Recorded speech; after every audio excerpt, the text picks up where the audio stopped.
Welcome to today's journey into history. In this video, we'll explore one of the most important battles that shaped medieval Europe, the clash between the Frankish forces and the advancing Umayyad Caliphate. Stay with us as we uncover the story behind the legendary Battle of Tours, where the fate of an entire continent was decided. Make sure to subscribe and hit the notification bell so you never miss more fascinating moments from history.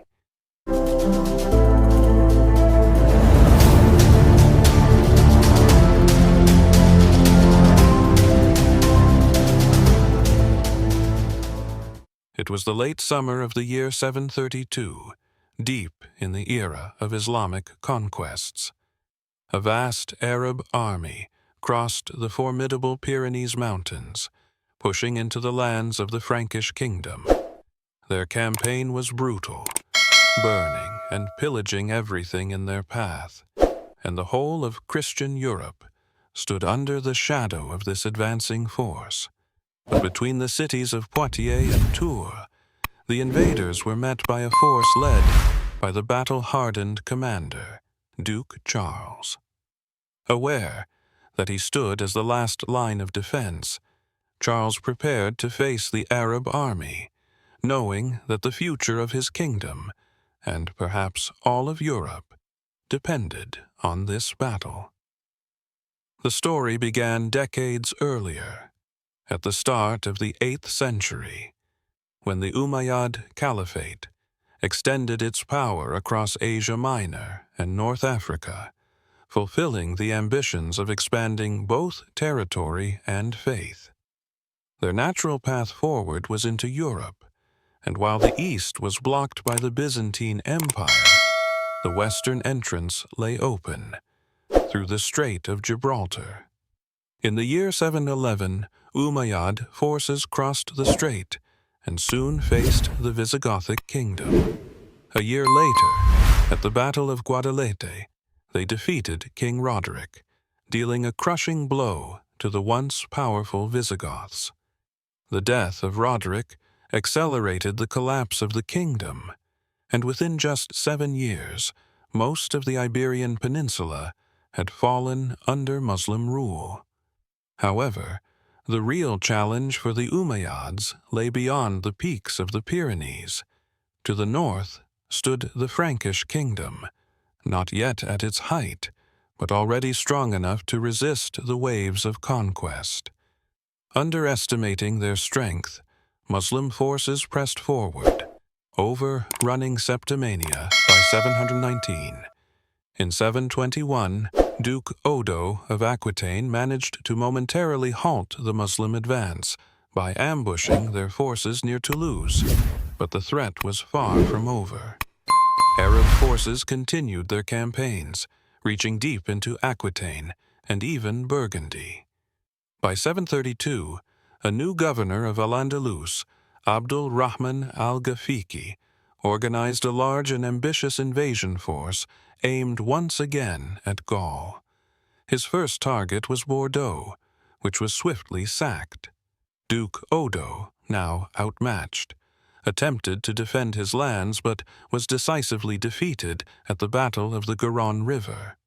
In desperation, Odo gathered the remnants of his army and fled north, seeking the help of the one man who could stand against the Umayyad tide, Charles Martel. Charles Martel, the mayor of the palace and the true power behind the Frankish throne, was no stranger to warfare. Years of campaigning against the tribes on his eastern borders had forged a seasoned corps of battle-hardened warriors under his command. Recognizing the gravity of the situation, Charles allied with Odo, setting aside political differences in the face of the common enemy. Meanwhile, Abdul Rahman's army moved slowly, weighed down by the spoils of their plunder, and spread thin across the countryside. Their ultimate target seemed clear: the wealthy city of Tours, famed for its churches and abbeys, prime targets for looting.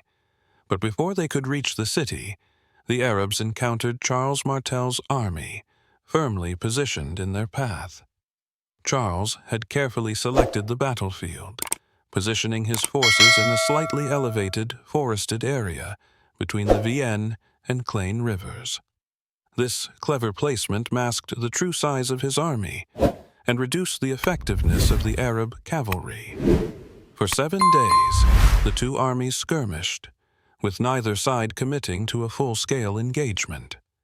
Charles stood firm in his defensive position, understanding that his best chance for victory lay in absorbing the enemy's attack and holding the line. On the 7th day, with winter approaching and his troops unprepared for the cold, Abdul-Rahman ordered a full assault. Wave after wave of Muslim cavalry charged the Frankish lines, but the disciplined infantry stood unbroken, locking shields and repelling the attacks. It was one of those rare moments in medieval warfare when infantry held strong against cavalry. A medieval source later described the moment, writing, "In the shock of battle, the men of the north seemed like a sea that cannot be moved. Firmly they stood, one close to another, forming, as it were, a bulwark of ice, and with great blows of their swords they hewed down the Arabs. Despite the Franks' steadfast defense, the Arab forces did manage to break through in places, threatening to reach Charles himself. But the Frankish second line rushed to contain the breach, pushing the attackers back. Meanwhile, Duke Odo, leading a small cavalry unit, launched a daring raid behind enemy lines. He attacked the Arab camp, freeing captives, seizing supplies, and, more importantly, spreading panic among the Muslim troops. Many Arab soldiers, realizing their camp and plunder were under attack, broke ranks and rushed to save their loot. Abdul-Rahman tried desperately to rally his forces, but chaos had already taken hold. This was the moment Charles Martel had been waiting for. He ordered his army to advance, striking hard at the disorganized enemy. The battle turned into a rout, and amidst the confusion, Abdul-Rahman was killed while attempting to regain control. The Frankish forces, cautious of a possible trap, did not pursue the retreating army too far. They returned to their defensive positions, preparing for another day of battle.